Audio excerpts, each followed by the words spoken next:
그런 회개에 대해서 말씀 좀 전해보려고 합니다.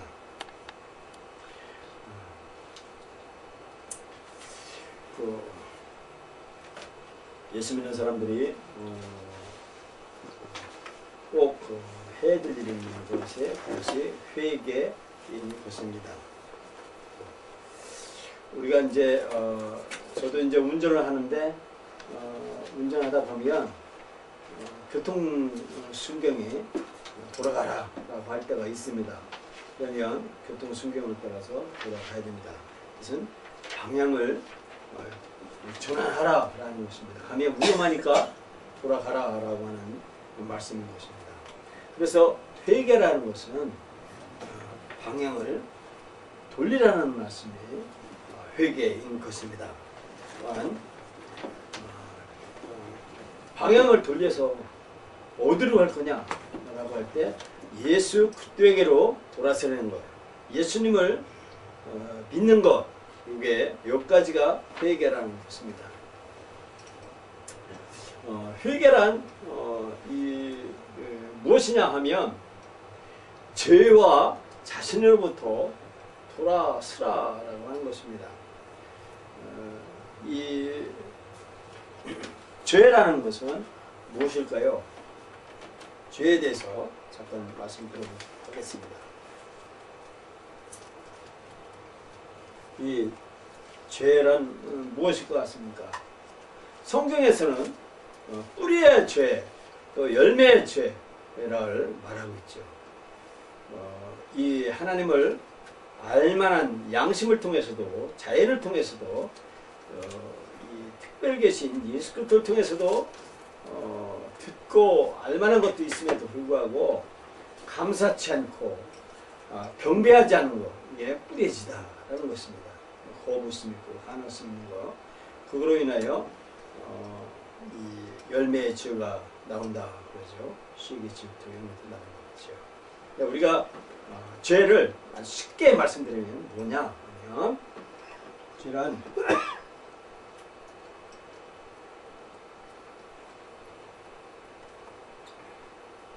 죄란 관계 단절이라고 볼 수가 있습니다. 소통이 안 되는 것, 이걸 죄라고 볼 수가 있는 것입니다.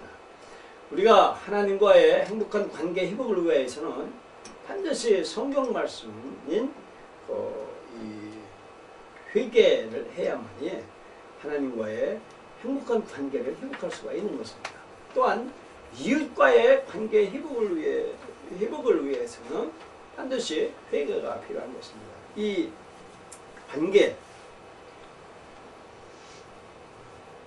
관계에 대해서 말씀을 드려보겠습니다. 미국의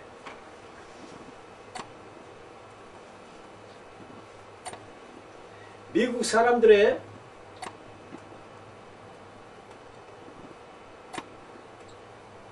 (80%가) 자신들이 다니는 직장 생활에서 계속 일하지 못하고 실패하는데 그 이유가 뭐냐 하면 다른 사람들과의 관계를 잘못 갖기 때문이라고 하는 것입니다. 그래서 직장 생활하는 사람들의 80% 이상이 다른 사람과 관계를 잘 못하기 때문에 직장에서 실패한다고 하는 것입니다. 사업에서 고객을 잃는 것도 직접적으로는 고객에게 만족을 주지 못하기 때문이라고 하는 것입니다. 이게 관계적 사안이라는 것입니다. 관계의 부재 때문에 실패한다는 것입니다. 다른 사람이 당신에게 어떤 말을 한다 할지라도 당신의 사업에 실패했다면 그것은 언제나입니다. 언제나 대인관계에서 실패했기 때문이라는 것입니다. 이거 언제나입니다. 항상에 항상. 내가 어떤 말을 들을지라도 내가 이 사업에 실패했다면 그것은 언제나 대인관계라는 것입니다. 관계를 부재로 인해서 실패했다는 것입니다. 잠언이라는 말씀에 잠언 27장에 말했어요. 철이 철을 날카롭게 하는 것 같이 사람이 그 친구의 얼굴을 빛나게 한다는 것입니다. 그렇습니다. 성공한 사람은 그 성공의 팀이 있습니다. 팀. 성공 전략 팀이 있어요. 팀들이 있어서 친구를 하나 딱 부각시킵니다. 그래서 그 부각시켜서 그가 이제 이 우두머리가 되면 그로 인하여서 부스러기가 굉장히 많죠. 그처럼 친구를 보면 그 사람을 알 수가 있는 것입니다. 그래서 철이 철기를 날 것처럼 사람이 친구를 참 빛나게 하는 것을 그것을 성경 말씀에 해주고 있습니다. 좋은 관계라. 이 좋은 관계는 뭐냐면 내가 먼저 상대방에게 주는 데 있는 거예요. 주는 거 있는 거예요. 먼저 주는 거 있습니다. 요게 이 관계의 제일 첫 번째 요소예요. 주는 거.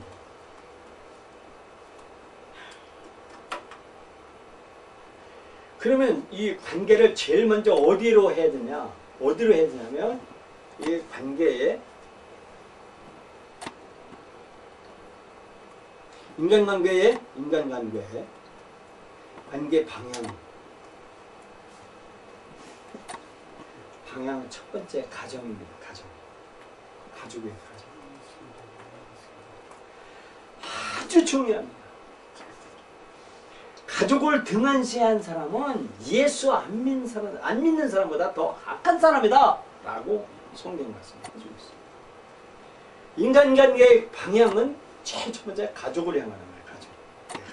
가족을 향하고, 그리고 나를 위해서 기도해 줄 수 있는 사람, 나를 위해서 기도해 주는 사람이 있어요. 기도해 주는 사람.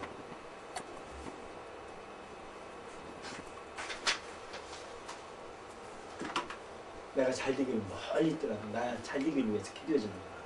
이런 사람에게 방향 포커스를 지나가야 되는 거예요. 괜히 지나가다 처음 만나는 사람한테 그냥 막 내 돈 다 내면서 막 살게 봐야 그 사람 내 돈 떨어지면 핑 하고 날아갑니다.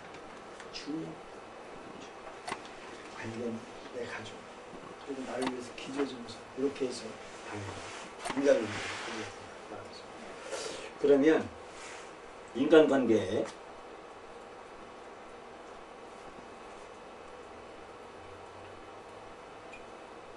성공은 인간관계를 성공하려면요 나를 먼저 개방해야 돼요. 내 자신의 단점을 솔직히 말할 수 있는 사람, 이런 사람. 난 이런 잘못, 이런 약점이 있어 라고 고백하고 먼저 나를 개방할 줄 아는 사람. 이런 사람이 인간관계에서 성공합니다. 그리고 다른 사람이 나에 대해서 칭찬을 합니다. 장점을 얘기합니다. 그러면 그걸 인정할 줄 아는 사람. 이게 인간관계의 성공이라는 것입니다. 다른 사람이 나에 대해서 장점을 자꾸 얘기해. 아이 뭘 그렇지 않아 하며 그렇게 하지 말라는 것입니다. 그래 나 그런 장점이 있어 나 그거 참 잘해 라고 인정할 줄 아는 사람. 다른 사람이 나의 장점을 얘기를 할 때 내가 그걸 인정할 줄 아는 나 자신을 인정할 줄 아는 사람. 이런 사람이 성공한다는 것입니다. 그리고 다른 사람이 나의 약점을 얘기를 할 때 내가 화내지 아니하고 이해하는 사람. 이런 사람이 인간관계에서 성공한다는 것입니다. 그리고 다른 사람을 탓하지 않는 사람. 그 사람 때문이야. 내 문제를 다른 사람의 탓으로 이게 몰아세우는 사람, 세우지 않는 사람, 이런 사람이 성공한다는 것입니다. 그리고 환경 탓으로 돌리지 않는 사람, 이런 사람이 성공한다는 것입니다. 그리고 자신의 문제를 약점으로 돌리는 자, 내가 이런 약점이 있어 이렇게 인정하는 사람, 이런 사람이 성공한다는 것입니다. 또 하나는 인간관계에서 성공하기 위해서는 이기심이 없는 자, 이런 사람이 성공한다는 것입니다. 다른 사람의 이익에 관심이 없는 다른 사람이 돈이 많던 다른 사람이 아파트를 70평짜리 이사하는데 관심이 없는 사람, 이런 사람이 성공한다는 거예요. 1등하고요 2등하고는요 그 차이는 아무것도 아니랍니다. 이 경마장에 경마에 1등만하고 2등만 차이를요 비디오를 찍어봤답니다. 근데 1등하는 말 차이하고 2등하는 차이, 주둥이 하나 차이로 하나 차이로 1등하고 2등하는 차이가 있습니다. 1등이 먼저 그러고서 통과를 했다는 거예요. 그러니까 요거 주둥이 한 살로 1등하고 2등 했다. 별거 아니에요. 남이 잘했다고 그거 너무 뭐 치삼하지 말라는 것이죠. 그것이 이 성공의 지름길이다 것입니다. 그리고 남보다는 자기 자신의 느낌이나 생각, 계획에 치중하는 사람, 이런 사람 참 성공한다는 것입니다. 어떤 목사님이 텔레비에 나오더라고요. 내가 돈이 없으니까 돈이 없는 거예요. 내가 돈이 없는데 저 은행에 돈이 많은 거야. 내 돈 저 은행에 다 맡기는 거다라고 그렇게 이제 시인하며 인정하는 사람, 그런 사람이 성공한다는 것입니다. 그리고 인간관계에 성공하는 사람은 교주 심리가 없는 사람, 교주 심리를 갖지 않은 사람, 이런 사람이 성공한다는 것입니다. 혼자 통치하려고 하고 의논하지 않고 혼자 처리하려고 하는 사람, 이런 사람들에게는 성공이 없다라는 것입니다. 그리고 자기를 따라와 주기만 바라는 사람, 이런 사람, 또는 이 타인의 삶을 자기가 지배하려고 하는 그런 욕심 있는 사람, 이런 사람들에게는 성공이 보장됩니다라는 것입니다. 그리고 인간관계를 수립하기 위해서는 서로 간에 믿음이 바탕되어야 된다는 것입니다. 믿음이. 신뢰가 바탕되어야 된다는 것이죠. 우리 지구가 계속 돌고 있어요. 계속 돌고 있는데요. 이거를 돌고 있으니까 계속 장시간에 걸쳐서 돌고 있으니까 우리가 그걸 믿고 따라가는 거예요. 그렇처럼 이 신뢰는, 믿음은 장시간의 시간이 필요해요. 사람도요, 한 번 만나는 게 아니라 1년, 2년, 3년, 4년 오랫동안 만나서 신뢰한 시간을 갖고 대화하는 것, 이게 인간관계의 수립이다라는 것입니다. 그리고 인간관계는 연속하려면, 계속 인간관계를 유지하려고 위해서는요, 대화예요. 대화. 서로 간에 대화하는 겁니다. 첫째도 대화해야 되고, 두 번째도 대화해야 되고, 세 번째도 대화해야 되는 것이죠. 이 성공하는 교회는요, 회의가 많아요. 회의. 성공하는 그 회사 같은 데는 맨날 앉아서 회의합니다. 회의가 교회를 무너뜨린다라고 회의를 계속 지속적으로 회의하고 대화하고 하는 것이 인간관계의 연습이라는 거죠. 살아가는 사람끼리는요, 밤에도 전화하고 새벽에도 전화하고 문자 날리고 그러잖아요. 살아가는 사람끼리는 계속 대화를 하잖아요. 왜? 인간관계가 한번 그 사람을 믿고 신뢰했다는 계속 대화하고 이것은 계속적인 노력이 필요하다라는 것입니다. 그리고 이 좋은 이렇게 대화는 내가 좋은 것을 상대방에게 먼저 주는 것, 이게 이 인간관계의 연속이다라는 것입니다. 서로 주는 것, 이것이 바로 인간관계를 성립하고 관계를 이어가는 것입니다. 이것은 꼭 우리가 하나님과의 관계에도 꼭 적용된다고 볼 수가 있는 것입니다. 그래서 우리가 이 나 중심에게서 이제는 예수 그리스도에게로 중심으로 돌아가는 것입니다. 예수 그리스도가 누굴까요? 예수 그리스도는요, 자신의 몸을 주어서 모든 인류에게 자신의 몸을 준 사람입니다. 전분이에요. 그분이 그리스도예요. 그럼 그리스도에게로 돌아가는 의미가 뭐냐면, 내가 그리스도와 같이 내 몸을 희생시켜서 내 이웃을 나눠주고 사랑하는 거, 이게 그리스도를 배워가는 겁니다. 성도들은 그걸 배워가야 되는 거예요.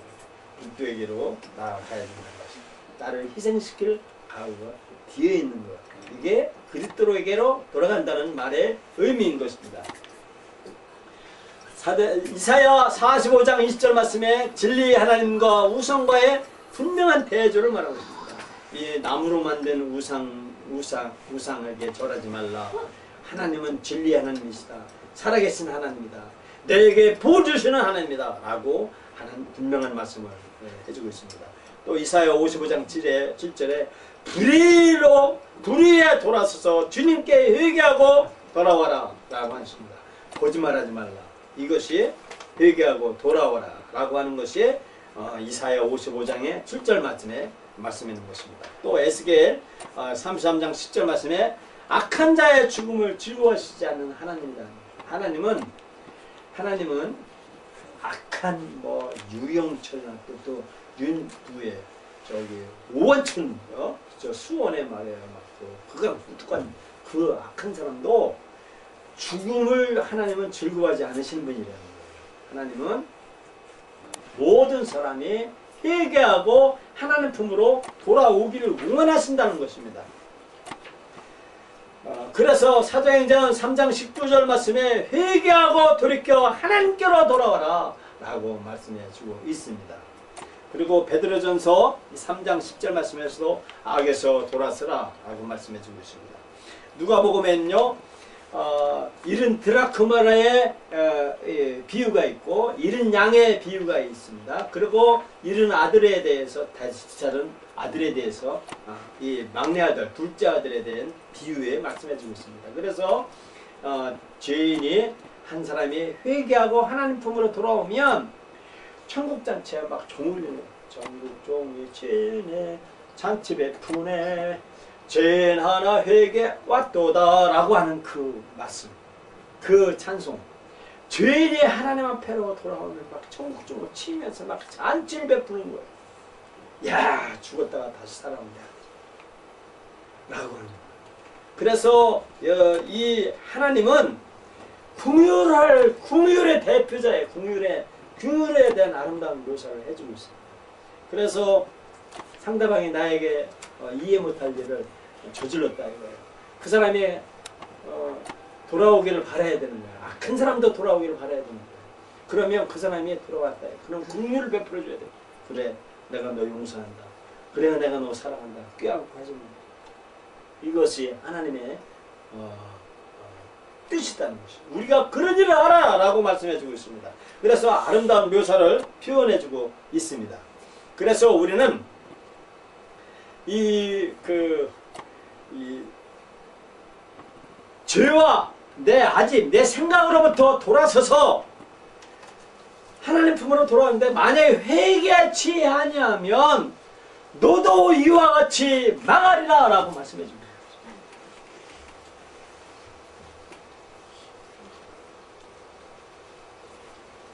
무엇으로부터 돌아서냐면 죄와 나 자신은 내 중심, 내 자신에서부터 돌아오라는 것입니다. 그리고 예수 그리스도만 신뢰하라는 것입니다. 이는 성경대로 그리스도께서 우리 죄를 위하여 죽으시고 장사 지낸 바 되었다가 성령대로 사흘 만에 다시 살아나셨다라는 것입니다. 그래서 우리는 예수 그리스도를 신뢰하는 이유가 뭐냐면 성경대로 우리 죄를 위해서 죽으셨고 성경대로 3일 만에 살아나셨다는 것입니다. 그래서 우리 죄를 모두 포말하시고 깨끗이 청산하시고 성경대로 다시 살아나서 우리를 깨끗게 하셨다라고 말씀해주고 있는 것입니다. 그래서 우리는 만일 네가 내 입으로 예수를 주로 시인하며 또 하나님께서 그를 죽은 자 가운데 살리신 것을 네 마음에 믿으면 구원을 얻으리니 라고 했습니다. 사람이 마음으로 믿어 의에 이르고 입으로 시인하여 구원에 이른다고 말씀해주고 있습니다. 자, 중요합니다. 예수님께서 얼마나 영이 밝으셨냐면 40일 금식 기도를 하시고 마치신 후에 바로 평지설교를 하셨어요. 얼마나 영적으로 하나님의 그 강렬한 성령의 비둘기같은 능력 있는 그 말씀을 뭐라고 하냐면 이렇게 말씀하셨어요.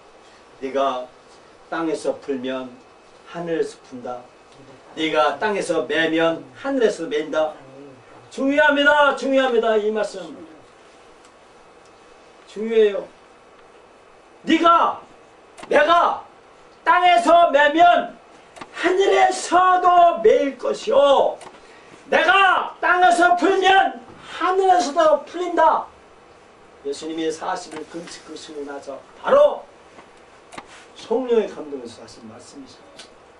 오늘 본문 말씀에 예수를 주로 시인하여 하나님께서 그를 죽은다고 한 사실을 내 마음에 믿으면 구원을 얻는다는 것입니다. 오늘 시간에 감동되시는 분, 이런 분들은 회개하시기 바랍니다. 그리고 그걸 실천하시기 바랍니다. 그렇게 될 때 구원을 얻는다는 것입니다. 구원은 이 땅에서도 이루어지고 이 땅에서 이루어진 삶의 맛보기여 내세에서도 구원이 이루어진다고 말씀해주고 있는 것입니다. 그래서 회개는 차를 몰고 가서 내 중심, 내 생각에서 방향을 돌이켜서 예수 그리스도를 신뢰하는 것, 죄와 죽음을 청산하시고 나를 깨끗해 하시고 거룩해 하시고 성경라면 3월 말에 다시 살아나신 그 믿음을 갖고 나아가서 인생을, 우리의 삶을 긍휼을 베풀며 인생을 살아라라고 하는 말씀이 회개라는 것입니다. 나와 여러분, 삶에 메마를 때가 있어요. 어떻게 안절부절 막 어디를 가고 싶기도 하고 어디 뭐 비행기 타고 어디 떠나가고 있어 막 이 산천 하나를 막 돌아다니고 막 이적고 돌아다니고 싶을 것 같다. 공허한 마음이 있어. 공허한 마음. 그 마음을 이길 수 있는 것은요, 비전을 바라봐야 돼. 비전. 내 꿈을 바라봐야 돼. 꿈을. 내 꿈이 뭐냐? 하나님이 명령하신 위대한 명령이 있어요. 위대한 명령. 가장 위대한 명령이 뭐냐면 페이스, F, forgiveness, 용서, A, obelieve, 가능성, I, 불가능, T, 회개, H, 천국. 요 믿음이에요. 이게 하나님의 위대한 명령이에요. 내가 막 비행기 타고 어디 가고 막 하고 싶고 막 삶의 목적을 흔들려고 할 때마다 내 사명선, 내 하나님의 내가 할 일은, 이 땅에서 할 일은 이 5가지구나. 믿음의 여정을 해야 됩니다. 내가 10년 후에는 65세, 64세인가요? 그리고 20년 후에는 74세인가, 13세인가, 제 나이 잘 모르겠어요. 이렇게 이게 믿음의 여행이다. 내가 늙어 죽는 순간까지도 위대한 명령을 실천하는 것이구나. 그것이 내가 내 삶을 잊어버리는 거야. 내 뇌에 잊어버려. 위대한 명령만 그냥 아니에요. 또 가장 큰 계명이 있어요. 하나님이 명령해 준 가장 내가 삶의 존재의 목적이 뭐냐? 하나님 앞에 예배드리는 거예요. 예배. 예배는요, 오늘 이렇게 모여서 오늘 우리 한 자리에다 막 찬송 부르고 하는 거, 이거는요, 악한 마귀가 천군 천사가 지켜서 악한 마귀를 물리칠 수 있도록 아주 우리가 시너지 효과를 이용해서 하나님 앞에 예배 드리는 거예요. 그러면 혼자 있을 때는 예배 못 드리나요? 예배 드립니다. 혼자 직장에서도 하나님을 경험하고 예배 드리는 삶이 해야 되는 것입니다. 수가성 여인이요, 우물 깃다가 하나님한테 예배 드렸어요. 이 산에도 말고 저 산에도 말고 내가 신령과 진정으로 예배 드릴 때가 온 거예요. 어느 곳에 있을지라도 그때 하나님 앞에 삶의 한가운데에서 내가 처해 있을 때 그때 예배 드리는 것입니다. 그래서 모이는 교회, 흩어지는 교회, 집에서도 교회입니다. 그 예배 중요합니다. 예배만일까요? 이웃에게 나눠주라고 하는 거예요. 나눠주세요. 주는 것입니다. 이게 가장 큰 계명, 실전입니다. 삶의 여정에서, 우리의 나머지 삶의 여정에서 이걸 잊어버리면 안 돼요. 이걸 잊어버리면 삶의 목적이 무너지면요, 죄가 들어와요. 죄가 들어오면 멸망합니다. 때문에 우리 삶에 항상 이것을, 우리 사명선언을 제가 주부에도 있잖아요. 그 사명선언, 우리는 예수 그리스도가 위임한 믿음의 여행, 위대한 명령, 믿음의 여행. 가장 큰 계명은 삼위일체 하나님께 예배와 이웃에게 나눔을 실천함으로 1,000명의 하나님 나라를 건설합니다. 이게 사명선언입니다. 제가 주부에다가 맨날 그게 주는 것이 괜히 좀 드리는 것 같습니까? 전 세계 우리 교회 홈페이지에서 전 세계에 나타납니다. 이 목적 잊어버리지 말고 삶을 그 목적대로 사는 여러분 되시고, 우리 교회에 이익 보라고요? 그래, 우리 교회 이익합니다. 그러면 우리 교회만 이익되고 이 사명선언을 실천하는 성도들은 뭐 호구입니까? 아니에요. 성도의 삶이 윤택해집니다. 그 위대한 믿음의 위대한 명령을 가장 위대한 명령을 실천해 보세요. 그리고 가장 그 계명을 실천해 보세요. 여러분의 쌀떡에 쌀이 떨어지질 않잖아요. 이상하고 요상한 나라 하나님 나라예요. 네가 주고자 하는 대로 받고자 하는 대로 줘라. 황금률입니다. 가장 큰 명령입니다. 이걸 실천하십시오. 삶이 율탱해질 것입니다. 이와 같이 여러분과 제가 예수 그리스도를 신뢰하는 것에 가장 큰 우리가 회개하는 한 주간 되시기를 예수님의 이름으로 축원합니다. 감사합니다.